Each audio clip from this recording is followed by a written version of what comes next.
I'm Morgan Ingram, 32 years old, an ER nurse and a single mother. 3 weeks ago, at my sister's wedding, in front of 200 guests, she grabbed the microphone and said, "My sister is a single mother, unwanted by anyone." The room laughed. My mother chimed in from her table, "She's a used product." My father covered his mouth to hide his smirk. My 5-year-old son, Ethan, was sitting right beside me, his small hand gripping mine, his eyes wide with confusion as he watched everyone laugh at his mother. But there was one person who didn't laugh, and what he did next changed everything. Before I tell you the rest, please take a moment to like and subscribe, but only if you genuinely want to hear this story. Where are you watching from? What time is it there? Drop a comment and let me know. To understand how things got to that point, I need to start from the beginning. Growing up in our 4-bedroom colonial in Greenwich, Connecticut, I learned early that there were two types of daughters in the Ingram household: the princess and the workhorse. Vivian was the princess. 4 years younger, blonde like our mother, with the kind of effortless charm that made teachers forget about late assignments and boys forget about other girls. From the moment she could walk, she was Daddy's little angel and Mommy's mini-me. Me? I was the responsible one, which in Ingram family code meant I was the one who didn't need attention because I could handle things on my own. When prom came around, Vivian got a $500 Sherry Hill gown, blush pink, hand-beaded, the kind that made other girls gasp when she walked into the venue. When my prom came 2 years earlier, my mother had looked at me over her reading glasses and said, "Morgan, you don't need all that. You're the simple type, it suits you." I wore a dress from the clearance rack at Macy's. $63. I still remember the price because I'd saved my babysitting money to buy it myself. Our bedrooms told the story too. Vivian had the corner room with the balcony overlooking the garden, white furniture, fairy lights strung across the ceiling like something out of a magazine. My room was at the end of the hall, next to the utility closet, furnished with hand-me-downs from our grandmother's estate. I didn't hate Vivian for any of it. How could I? She was just a kid benefiting from a system she didn't create. But I did wonder, sometimes late at night, what I had done wrong. What fundamental flaw existed in me that made my own parents look right through me. I didn't know then that this pattern would follow me all the way to her wedding day. I met Kevin at 24, during my second year as an ER nurse at Hartford General. He was a pharmaceutical sales rep, charming, confident, the kind of man who made you feel like the only person in a crowded room. We married a year later. My parents attended the wedding, but spent most of the reception talking about Vivian's upcoming internship at a prestigious PR firm in Manhattan. "She's going places," my mother kept telling the guests. "Both my girls are doing well, but Vivian, she's something special." At my own wedding reception, the marriage unraveled faster than I could have imagined. Kevin had a gift for making me feel small, questioning my choices, criticizing my appearance, isolating me from friends. By the time I discovered he was sleeping with his regional manager, I was 7 months pregnant and had lost most of my sense of self. The divorce was finalized when Ethan was 14 months old. I was 27, alone, working night shifts while my son slept at a daycare that charged by the hour. My mother's response to the news? A long sigh, followed by, "I always worried you didn't know how to keep a man happy. Vivian would never let this happen to her." My father said nothing. He never did. Vivian texted me once during the whole ordeal. "That sucks. But honestly, you always pick the wrong guys. Maybe try therapy?" No offer to help. No checking in on Ethan. No acknowledgement that I was drowning. I didn't need their pity. I told myself that every night as I heated up instant noodles after a 12-hour shift, Ethan asleep in his crib in our cramped 1-bedroom apartment, I just needed them to stop treating my pain like entertainment. Daniel Mercer entered the picture 2 years before the wedding. Vivian met him at a charity gala, some black tie event benefiting foster children. He was a children's rights attorney, the kind who took pro bono cases for families who couldn't afford representation. Handsome in a quiet way, with kind eyes and a habit of actually listening when people spoke. The first time I met him was at a family dinner at my parents' house. Vivian had been dating him for 3 months and wanted to show him off. He shook my hand, noticed Ethan hiding behind my legs, and immediately crouched down to the boy's level. "Hey, buddy, I like your dinosaur shirt. Is that a T-Rex?" Ethan had beamed. No one in my family ever paid him that kind of attention. Throughout the dinner, I caught Daniel watching the family dynamics with a lawyer's observant eye. The way my mother redirected every conversation back to Vivian. The way my father laughed at Vivian's jokes but barely acknowledged mine. The way I automatically cleared the dishes while Vivian remained seated, checking her phone. Later, as I was loading my car, Daniel appeared beside me. "Does your family always treat you like that?" he asked quietly. I was so startled I almost dropped Ethan's diaper bag. "Like what?"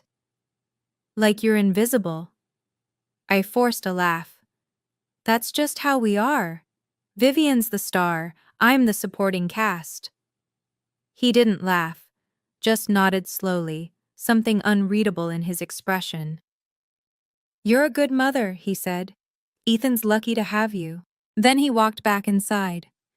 I didn't understand why those words made my eyes sting, or why, for weeks afterward, I kept replaying that brief conversation in my head. The wedding invitation arrived in a cream envelope with gold calligraphy, so thick and expensive it felt more like a royal summons than an invitation. Vivian Marie Ingram and Daniel James Mercer request the pleasure of your company. The venue was the Carlyle, a 5-star hotel in Manhattan, with a ballroom that had hosted senators, celebrities, and at least one minor European royal. 200 guests. Estimated budget, $150,000, funded entirely by my parents. For context, when I got married, my parents contributed exactly $2,000 and complained about it for months afterward. The invitation came with conditions. Vivian called me 2 weeks before the wedding. "Morgan, I need to discuss some things." "Of course, what's up?" "First, please wear something understated. Pastels or neutrals only. I don't want anyone drawing attention away from me." I'd planned to wear a deep green dress I'd been saving for. "Okay, I can do that." "Second," she paused. "Do you really have to bring Ethan? He's 5. He'll probably get fussy and ruin the ceremony." "Vivian, I don't have anyone to watch him. Kevin's not in the picture and—" "Fine," she cut me off. "But keep him quiet, and you'll be at a table in the back so you can take him out quickly if he makes a scene." The morning of the wedding, my mother called. "Morgan, I've spoken with the event coordinator. You and the boy are at table 23, near the service entrance. Don't make a fuss about it. This is Vivian's day, and we can't have any distractions." Distractions.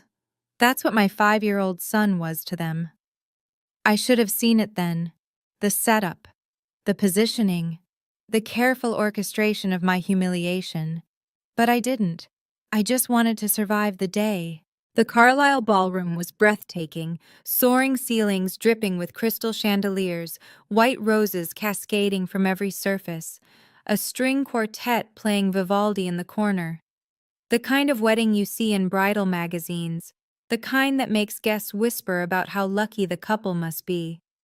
I wore a dove gray cocktail dress I'd found on sale. Modest, forgettable, exactly what Vivian had demanded.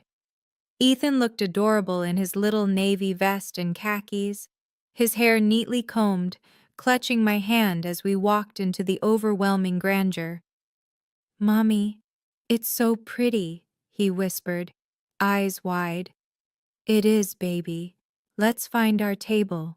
Table 23 was exactly where my mother had promised. tucked in the far corner, half hidden behind a pillar, so close to the kitchen doors I could hear the catering staff shouting orders. The other guests at our table were distant cousins I'd met maybe twice in my life. No one from my immediate family came to greet us. I watched as my parents made their grand entrance, my mother in champagne Valentino, my father in a perfectly tailored Armani suit. They worked the room like politicians, hugging, laughing, accepting compliments about their beautiful daughter. Singular, daughter. Vivian swept in 30 minutes later in a Vera Wang gown that probably cost more than my annual rent. She was radiant, glowing, every inch the princess she'd always been. Her eyes found me across the room. She smiled, but it wasn't warm. It was the smile of someone who's already won and wants you to know it. On her way to the head table, she stopped at ours. "Morgan, you came." "Of course I came. You're my sister." She glanced at Ethan, then back at me. "Just remember what I said about keeping him quiet." Then she was gone, swallowed by a crowd of admirers. I caught a notification flash across my mother's phone, left carelessly on a nearby table. "Remember the plan?" My stomach tightened, but I told myself it was nothing. The ceremony was beautiful. Vivian cried delicately perfect tears as she exchanged vows with Daniel. My parents beamed from the front row. The guests dabbed at their eyes with monogrammed handkerchiefs.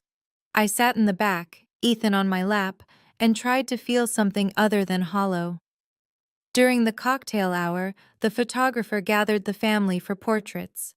I started to stand, smoothing down my dress, when my mother appeared with a tight smile. "Just the immediate family for this set, Morgan.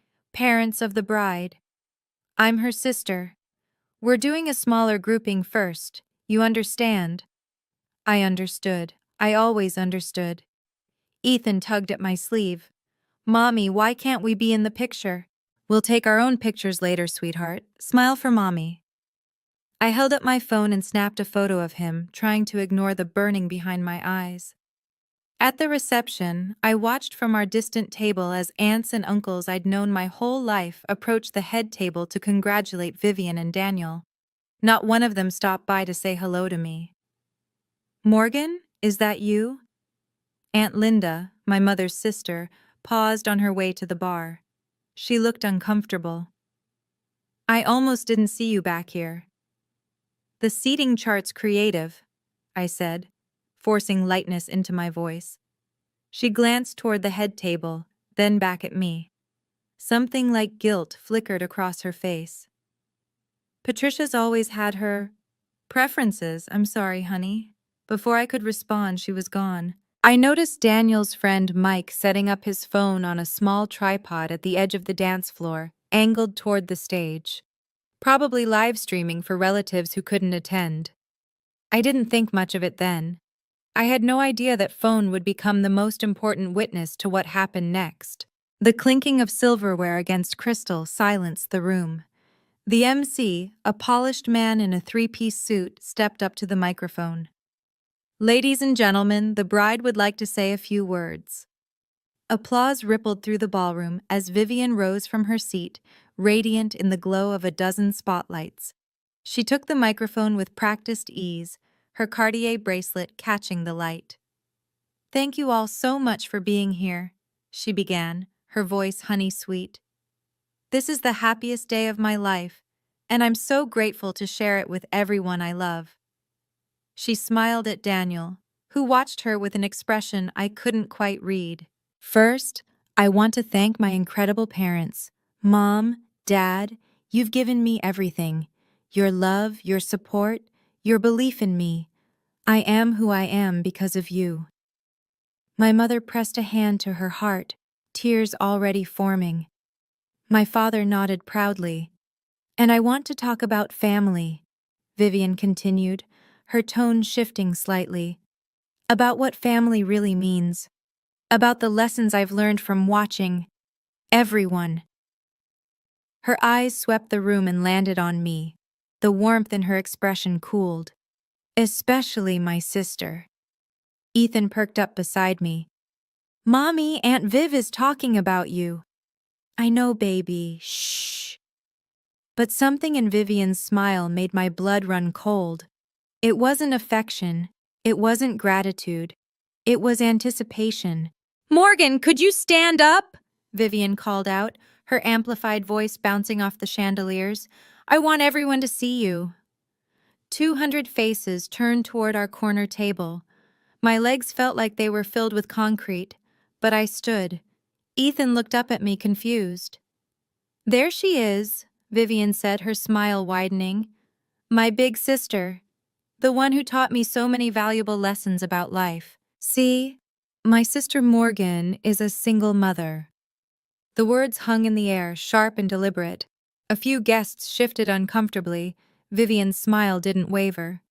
She got married young, had a baby, and then, well, things didn't work out. She tilted her head in mock sympathy. Her husband left her. Couldn't handle it, I guess. And now she's alone. Scattered nervous laughter from the crowd. I felt my face flush hot. My sister is unwanted, Vivian continued, her voice carrying a theatrical sigh. No man wants her. I mean, can you blame them? She's got baggage now, a kid, bills, that whole mess. More laughter, bolder this time. A few of Vivian's sorority sisters at a nearby table giggled into their champagne. I couldn't move, couldn't breathe. Then, from the head table, my mother's voice rang out clear as a bell. She's a used product. The room erupted, 200 people laughing, my mother laughing, my father covering his mouth, shoulders shaking with barely contained amusement. I looked down at Ethan. His small face was crumpled with confusion, his eyes darting between me and the laughing crowd. Mommy? His voice was tiny, scared. Why is everyone laughing at you? I couldn't answer. My throat had closed completely. I saw the notes in Vivian's hand then. Typed, prepared, rehearsed. This wasn't a spontaneous joke. This was planned, scripted. A coordinated attack disguised as a wedding speech. But you know what? Vivian was saying, riding the wave of laughter. Morgan taught me a valuable lesson. She showed me exactly what not to do with my life. So really, I should thank her. She raised her champagne glass toward me. To Morgan, my cautionary tale. The guests raised their glasses. Some were still laughing. Others looked uncomfortable but said nothing. And my 5-year-old son watched his mother become a punchline. Vivian wasn't finished. You know, growing up, everyone always asked why Morgan and I were so different. She set down her champagne, pacing the stage like a performer hitting her stride. Same parents, same house, same opportunities. But Vivian succeeded, and Morgan, well, she gestured vaguely in my direction. I used to feel bad about it. Poor Morgan, always struggling. Poor Morgan, can't keep a man. Poor Morgan, stuck in that sad little apartment with her sad little life. My mother nodded along, dabbing at her eyes, but they weren't tears of sympathy. They were tears of laughter.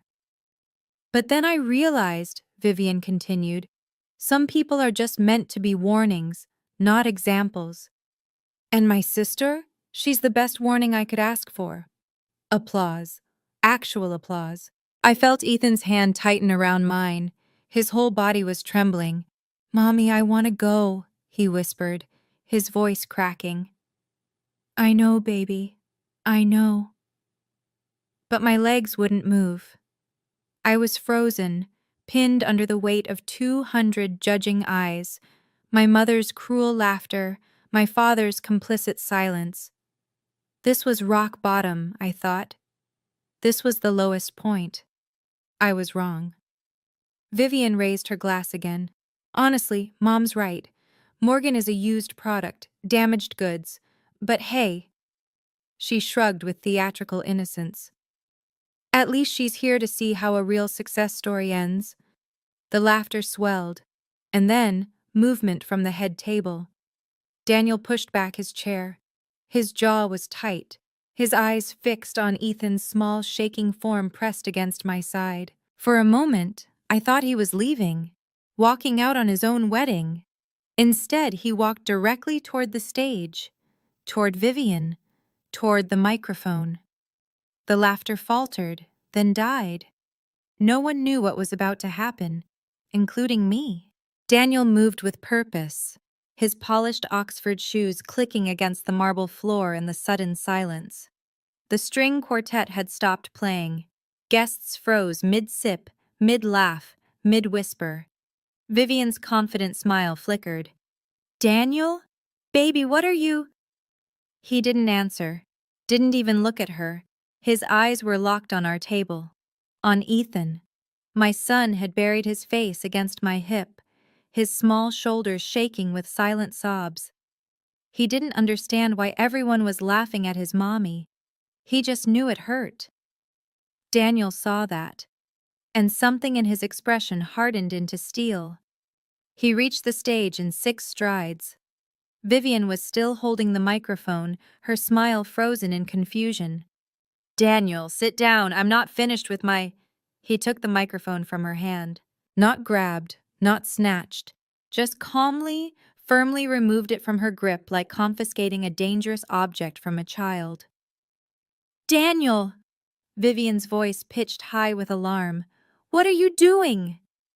The ballroom had gone completely silent. 200 people holding their breath. I saw my mother half rise from her seat, her face cycling through confusion, anger, and fear. Daniel raised the microphone to his lips. "I apologize for the interruption," he said, his voice steady and clear. "But there's something I need to say."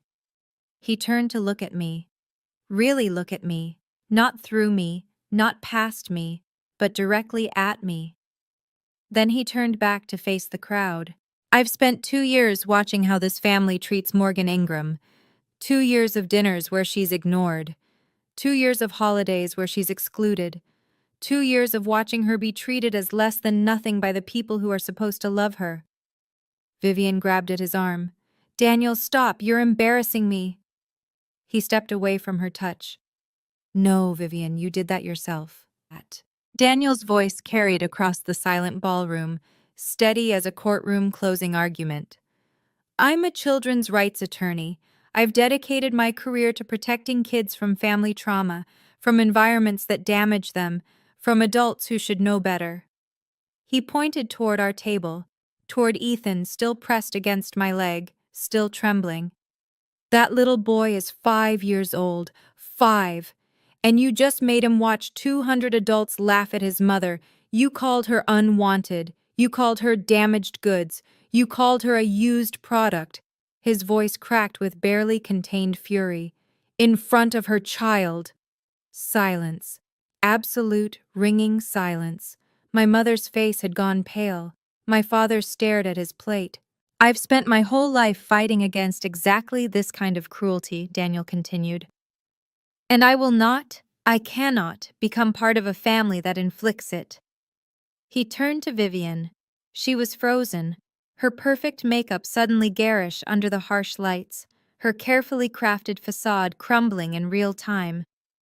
"Daniel, please," she whispered, the microphone catching every word. "You're overreacting. It was just a joke." "A joke?" His laugh was hollow. "You planned this. You rehearsed this. You turned your own sister's pain into entertainment." He stepped back from her, creating a visible chasm between them. "I can't marry you, Vivian. I won't." The collective gasp from 200 guests was audible. "And one more thing." Daniel's eyes found Mike's phone, still recording on its tripod. "My cousin Mike has been live streaming this reception for family members in California who couldn't attend. About 50 people have witnessed exactly what kind of family I almost married into." He set the microphone down on the stage with a soft thud. "I'm sorry for the disruption to your evening," he said to the stunned guests. "The bar is still open. Please, enjoy." Then he walked off the stage. The dam broke. "Morgan!" My mother was on her feet, her Valentino gown swirling around her ankles as she stormed toward our table. Her face was twisted with rage, not at Vivian, not at herself, but at me. "What did you do?" she hissed, jabbing a manicured finger in my direction. "What did you say to Daniel? You ruined your sister's wedding." "Mom, I didn't. You've always been jealous of her." My mother's voice rose to a shriek that silenced the tentative murmurs beginning to ripple through the crowd. "You couldn't stand to see her happy, could you? You had to poison Daniel against her." Vivian had collapsed into her chair at the head table, mascara tracking down her cheeks. Her carefully constructed moment of triumph had shattered into a very public nightmare. My father appeared at my mother's side, his expression hard. "What did you tell him, Morgan? Behind our backs. What did you say?" "I didn't tell him anything. I barely spoke to him." "Liar!" Vivian's voice cut through the ballroom. She was standing now, her Vera Wang gown seeming to mock the disaster unfolding around her. "You've been trying to turn him against me since day one. You couldn't let me have one thing, could you? One perfect day." I felt the narrative shifting in real time. The guests who had been laughing minutes ago were now looking at me differently, not with sympathy, but with suspicion. She must have done something. Maybe the sister provoked this. Poor Vivian. I saw it happening. The rewriting of history right before my eyes. In a matter of minutes, I had transformed from victim to villain in the minds of 200 witnesses, and I realized, if I didn't leave right now, this would be my legacy. The jealous sister who destroyed her sibling's wedding. Forever. If you've ever been in a situation where you were blamed for something you didn't do, where people twisted the truth to make you the villain, comment "I understand, so I know I'm not alone in this." And if you want to know what I did next, like this video, that's how you tell me this story is worth finishing. Now, back to that ballroom. I looked down at Ethan. His face was red and blotchy from crying. His small hands were balled into fists against his chest. He was trying so hard to be brave, to understand why the world had suddenly become so loud and angry and scary. And in that moment, something shifted inside me. For 32 years, I had been the one who stayed quiet, the one who kept the peace, the one who absorbed every slight, every insult, every moment of being overlooked, because fighting back wasn't worth the drama. But this wasn't about me anymore. This was about my son watching his mother be torn apart and doing nothing. I stood up, not dramatically, not defiantly, just stood. Smoothed down my gray dress, lifted Ethan into my arms. "I didn't say anything to Daniel," I said, my voice calm and clear. "I didn't need to. He has eyes. He's watched you treat me like garbage for 2 years. And tonight he finally decided he couldn't live with it." My mother's mouth opened and closed like a fish. "You're lying," Vivian spat. "You've always been jealous, Morgan. Since we were kids. You can't stand that I'm better than you." I didn't argue, didn't defend myself. What was the point? Instead, I turned and began walking toward the exit. Behind me, I heard my mother's voice, shrill with desperation.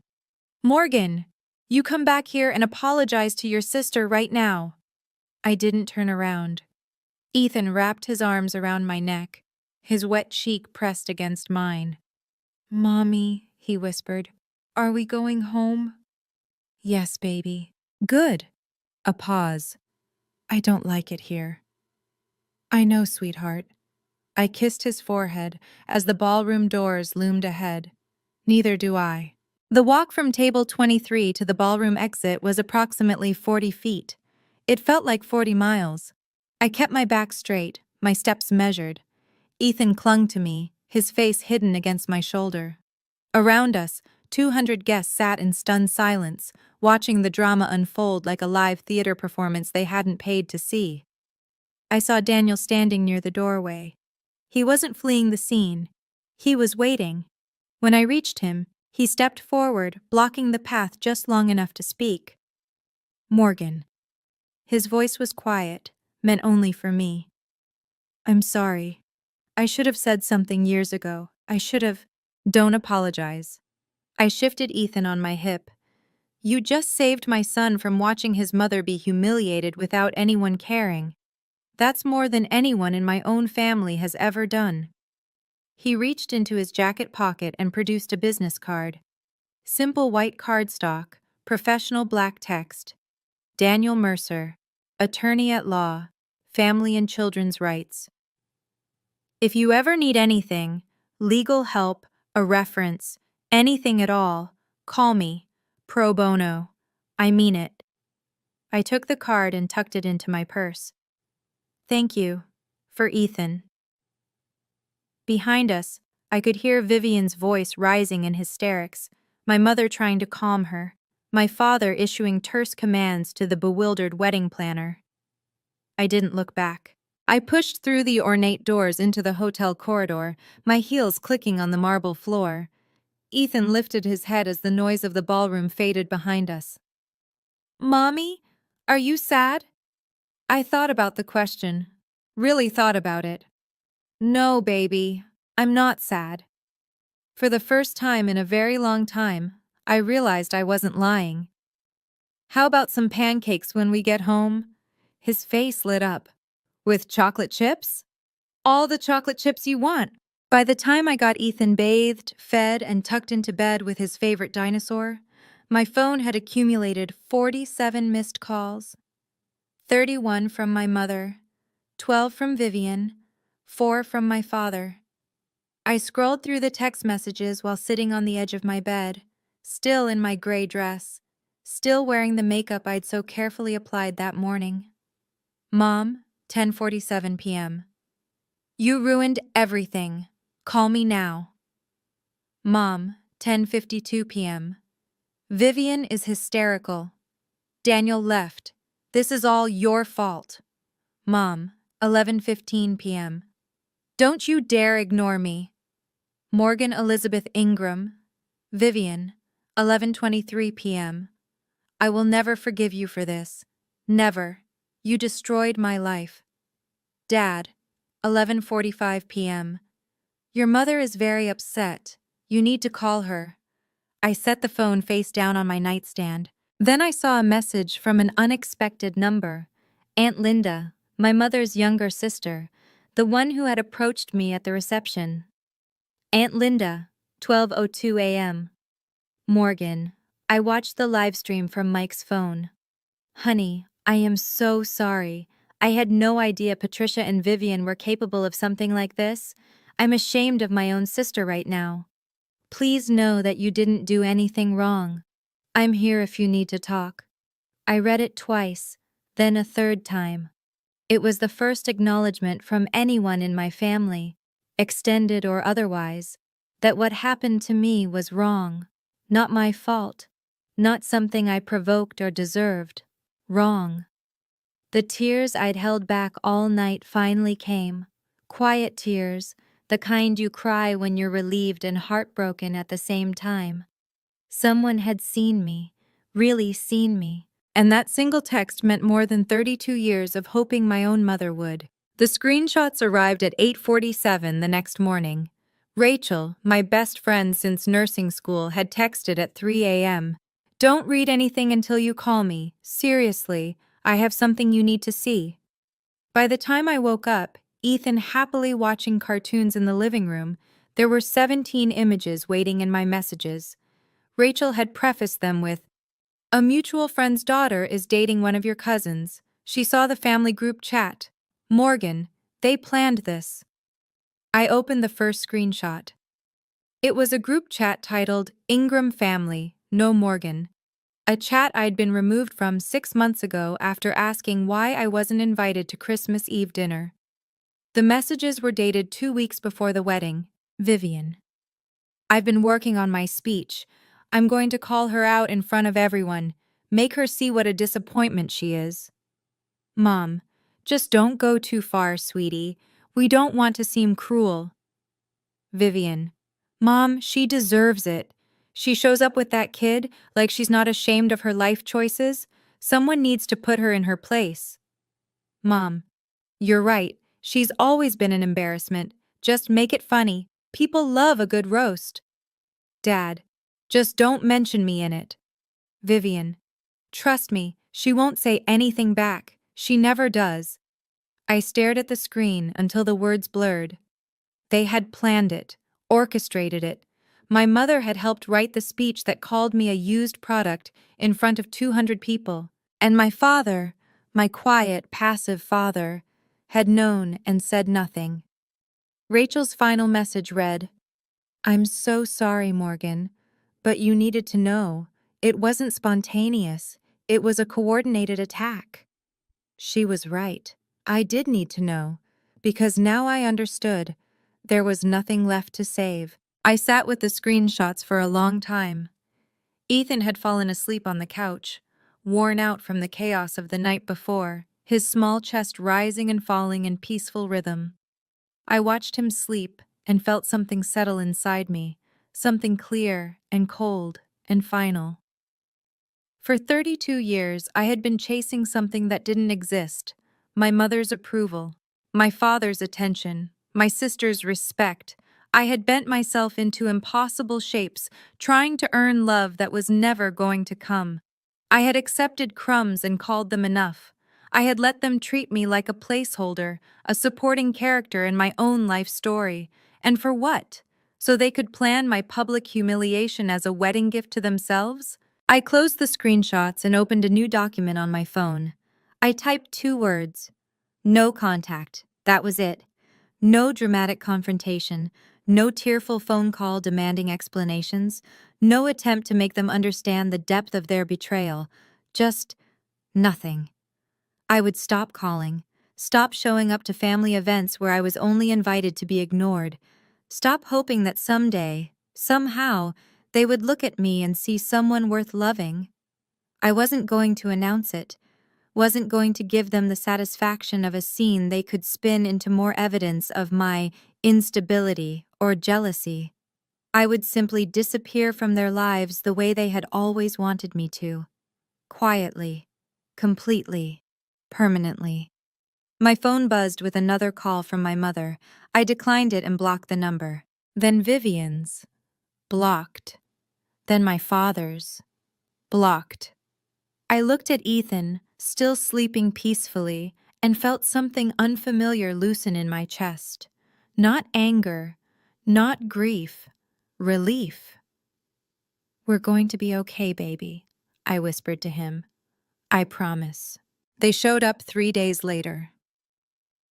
I was just getting home from work, Ethan chattering happily about the finger painting he'd done at daycare, when I saw them standing on the steps of my apartment building. My mother in a cashmere coat, my father in his usual golf attire, both looking like they'd taken a wrong turn into the wrong neighborhood.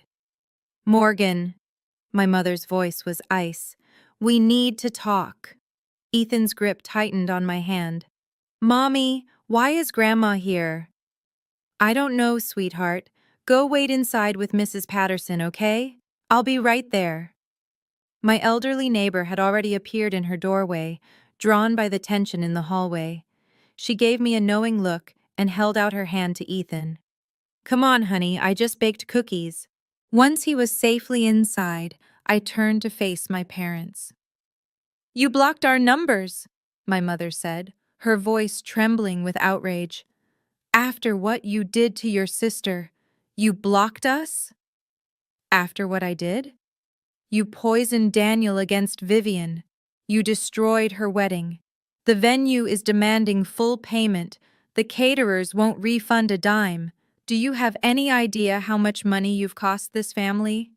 I laughed. I couldn't help it. A sharp, bitter sound that made my mother flinch. "I didn't do anything, Mom. Vivian stood up and called me unwanted in front of 200 people.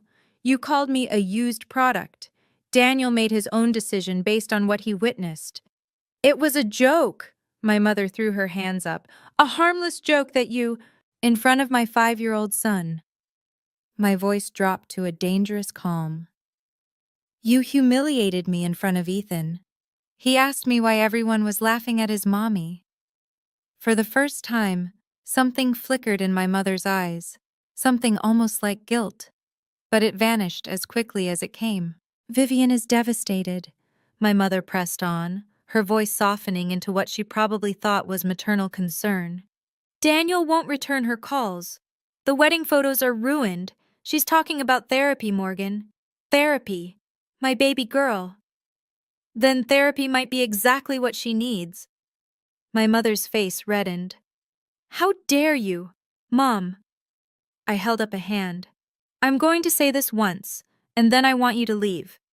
She fell silent, shock flickering across her features. In 32 years, I had never interrupted her. I didn't poison Daniel against Vivian. I barely spoke to him. He made his choice because he watched how this family treats me, how you treat me, and decided he couldn't be part of it. That's not... I'm not finished.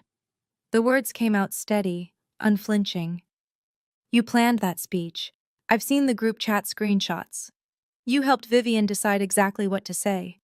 You knew she was going to humiliate me and you encouraged it. My mother went pale. My father shifted uncomfortably, suddenly fascinated by a scuff mark on the hallway floor. Vivian is crying? I continued. Good. Maybe now she'll understand what it feels like. I've been crying since I was 12 years old, trying to figure out why my own mother looked at me like a disappointment. Morgan, that's not fair. You called me a used product, Mom. In front of my child. In front of 200 people. And you're standing here asking me to apologize? The silence stretched between us like a chasm. I love you, I said quietly.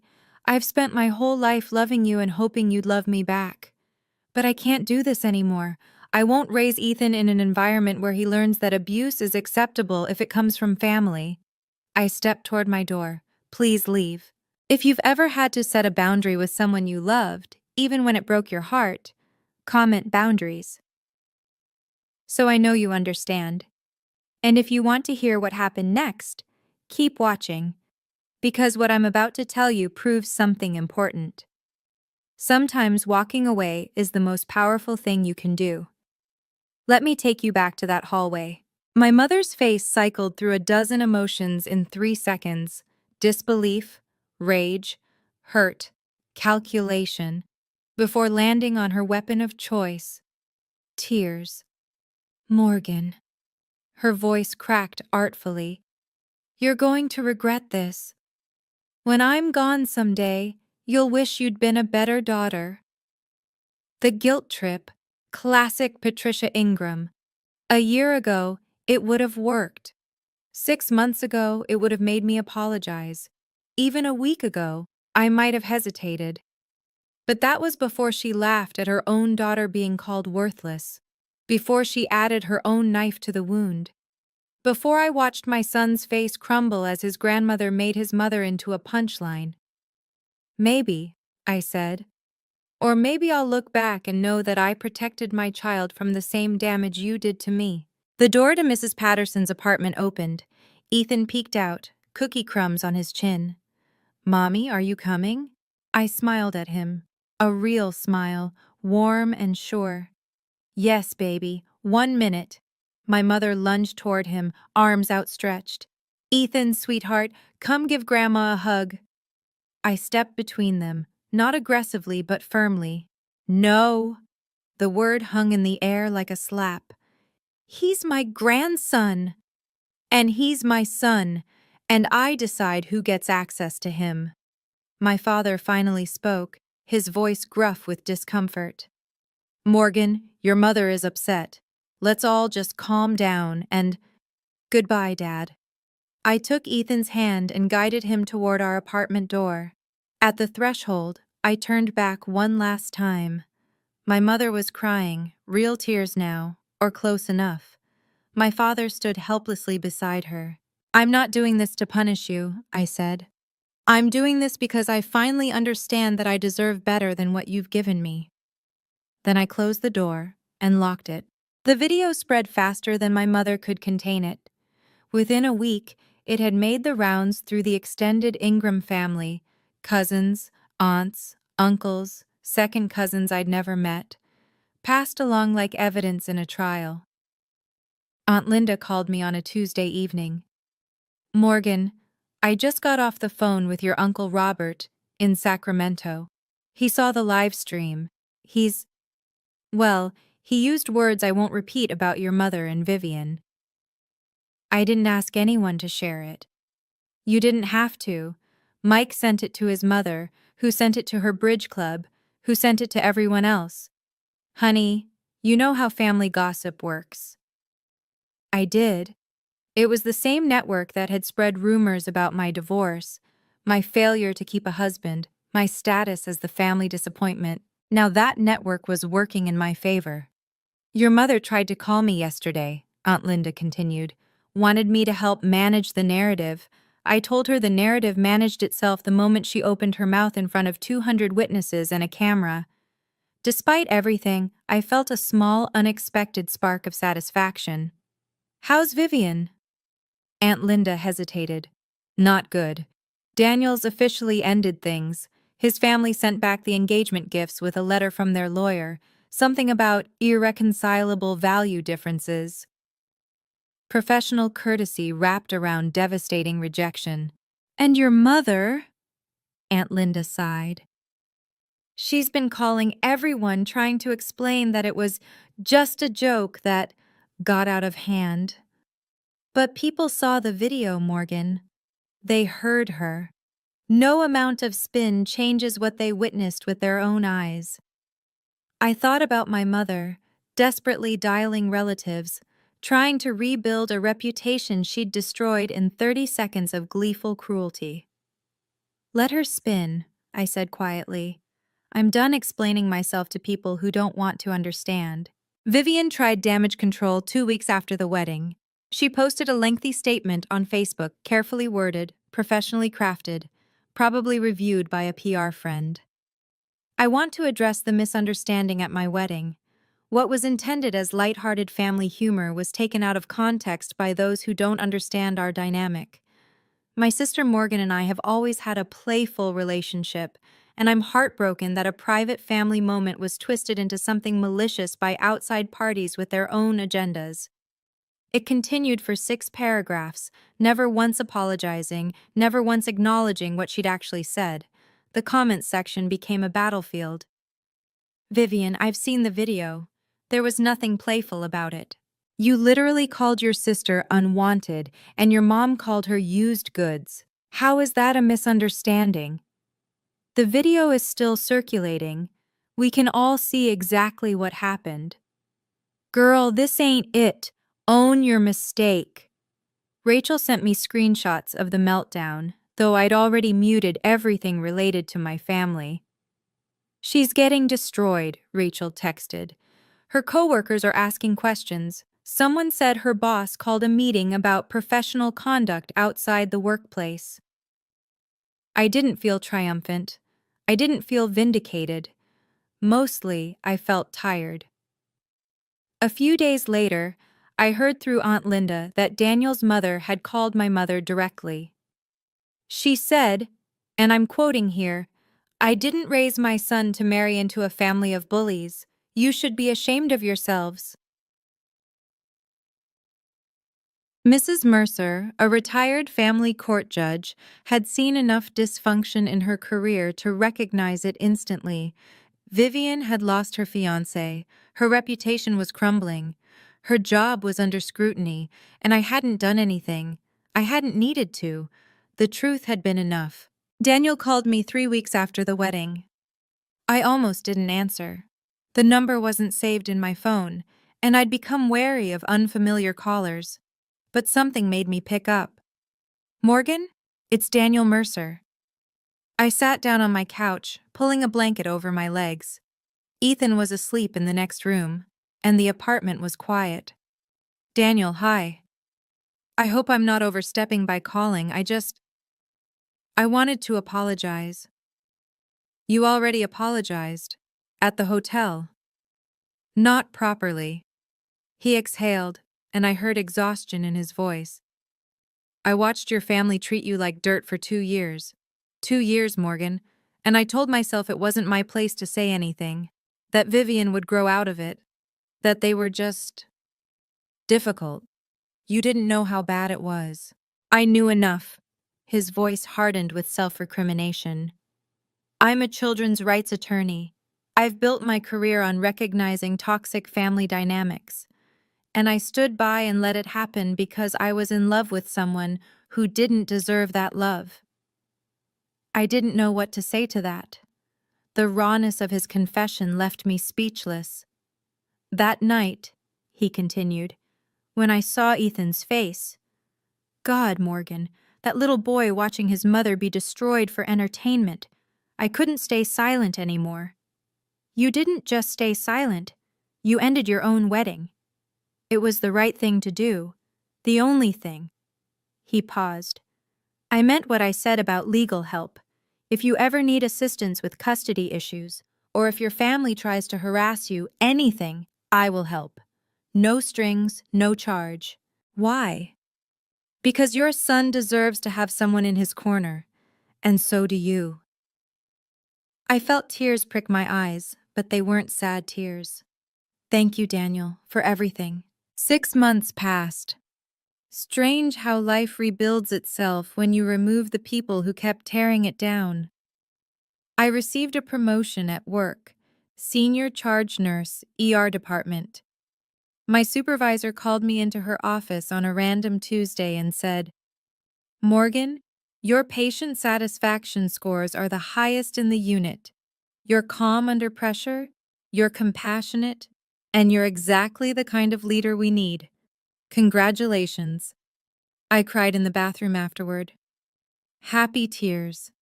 The kind that sneak up on you when you're finally starting to believe you might be worth something. Ethan started kindergarten in September. He made friends quickly. A chatty little boy named Oliver, and a quiet girl named Sophie who shared his obsession with dinosaurs. His teacher sent home a note after the first month. Ethan is a joy to have in class. He's kind, curious, and always willing to help others. My apartment was still small, 1 bedroom, a kitchenette, creaky radiators, but it was ours. I hung Ethan's artwork on every wall, crayon dinosaurs and finger-painted rainbows, and a wobbly portrait labeled Mommy in purple marker. It looked like home. I started therapy.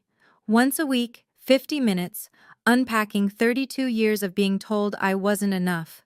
Dr. Chen, a soft-spoken woman with kind eyes, helped me understand that the problem had never been me. You were the scapegoat in a family system that needed someone to blame, she explained during our third session. Your worth was never determined by their inability to see it. I also started dating again. Casually. Carefully. A nurse from the pediatric unit asked me to coffee, then dinner. Nothing serious, but the idea that someone might want to know me, the real me, felt revolutionary. For the first time in my life, I wasn't waiting for permission to be happy. I was just happy. The attempts at contact came in waves. First, a birthday card for Ethan, arriving 2 weeks late with no return address, though I recognized my mother's handwriting. Inside, $100 bill and a note. To our grandson, we miss you. I put the money in Ethan's college savings account and recycled the card. Then a text from an unknown number. Vivian, using a friend's phone. Morgan, we need to talk. I've been doing a lot of thinking. Call me. I didn't call. A few weeks later, a voicemail from my mother, her voice pitched in that particular tone of wounded victimhood she'd perfected over decades. Morgan, this has gone on long enough. Family is family. You can't just cut us out forever. I'm your mother. Don't I deserve a chance to explain? I deleted it without finishing. The hardest one came from my father. He showed up at my workplace, something he'd never done in the 8 years I'd been a nurse. I found him waiting in the lobby, looking uncomfortable and out of place among the worried families and beeping equipment. 5 minutes, he said when I approached. Please. We stepped outside into the gray November afternoon. Your mother is struggling, he said. She cries every day. Vivian won't leave her room. The family Thanksgiving was... He trailed off. Was what, Dad? Empty. I waited. I know what happened wasn't right. The admission seemed to cost him something. But Morgan, your mother loves you in her own way. She doesn't know how to... Dad. I cut him off, gently but firmly. I spent 32 years waiting for Mom to love me in a way that didn't hurt. I can't wait anymore. And I won't let Ethan grow up waiting too. He nodded slowly, something crumbling behind his eyes. I understand, he said quietly. And for the first time, I believed he did. Today, as I record this, it's been 8 months since my sister's wedding. I'm sitting in our little apartment, Ethan asleep in the next room, his nightlight casting dinosaur shadows on the ceiling. Tomorrow is his 6th birthday. I've got a homemade cake in the fridge, chocolate with too much frosting, just the way he likes it, and a second-hand bike waiting in my neighbor's storage unit, wrapped in a bow I tied 3 times to get right. I got my promotion. I'm seeing someone, Michael, the pediatric nurse, who tells me I'm beautiful and means it in a way I've never heard before. I have friends who show up, a therapist who helps me unpack decades of damage, and an aunt who calls every Sunday just to check in, and I have my son. Last week, Ethan brought home a picture from school.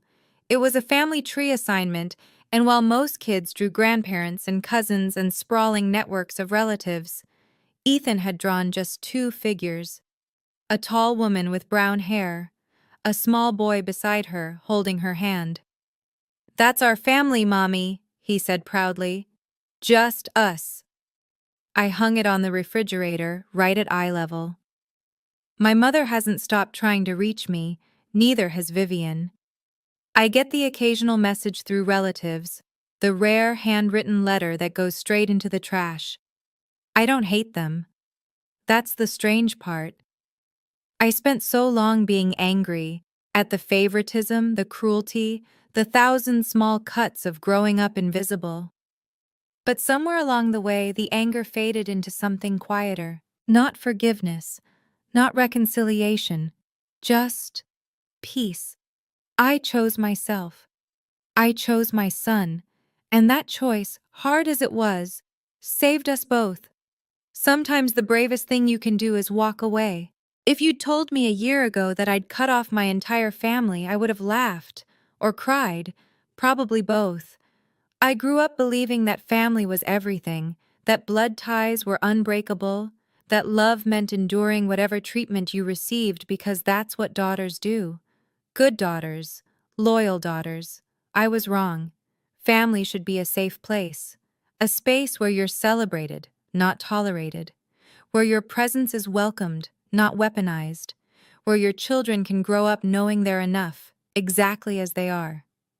My family wasn't that. My family was a performance, and I was always cast as the understudy. Here's what I've learned. Setting boundaries isn't selfish. It isn't cold. It isn't abandoning the people who hurt you. It's recognizing, finally clearly, that you deserve better than what you've been given. You don't owe your loyalty to people who don't respect you. Not your mother, not your father, not your sister, not anyone. I used to think staying quiet made me strong. That absorbing every insult, every comparison, every public humiliation somehow proved my worth. Look how much I can take. Look how resilient I am. But silence isn't strength. Not when it's born from fear. Not when it costs you your self-respect. Real strength is walking away. Real strength is choosing yourself. Real strength is looking your mother in the eye and saying, "I deserve better than this." Ethan will grow up knowing that his worth isn't determined by how much criticism he can endure. He'll learn that boundaries aren't walls, they're doors you get to control. He'll understand that love doesn't look like public mockery or strategic cruelty or jokes designed to wound.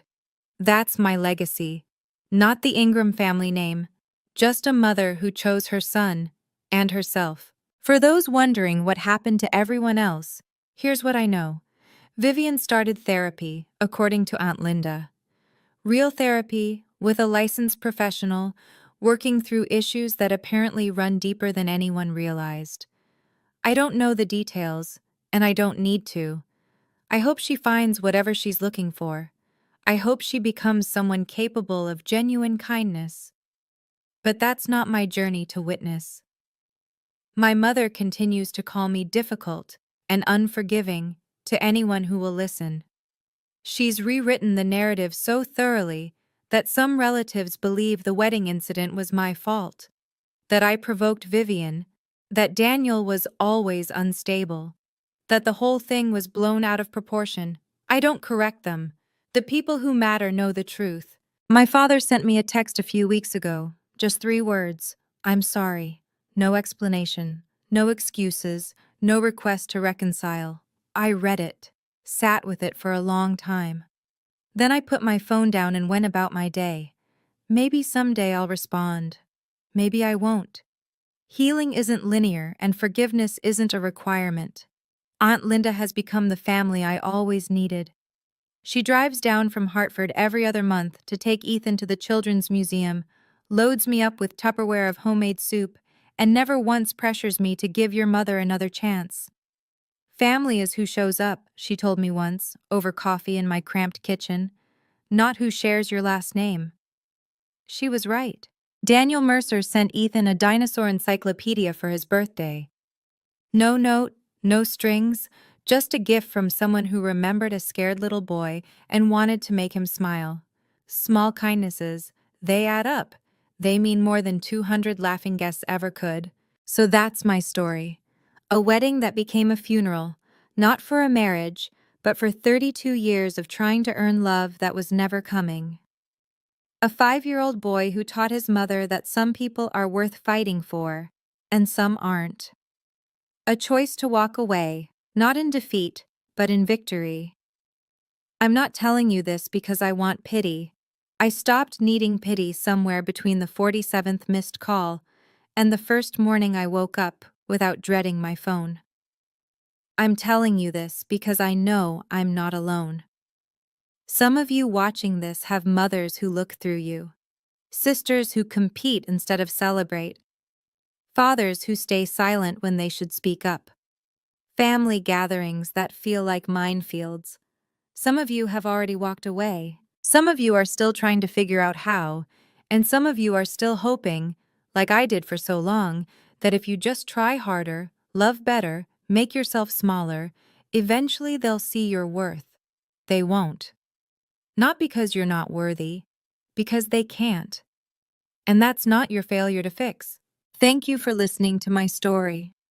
If it resonated with you, if you've ever had to set boundaries with someone you loved, ever had to choose yourself over family expectations, ever wondered if you were strong enough to walk away, please subscribe and hit that notification bell. I have more stories to tell, and I think some of them might help you too.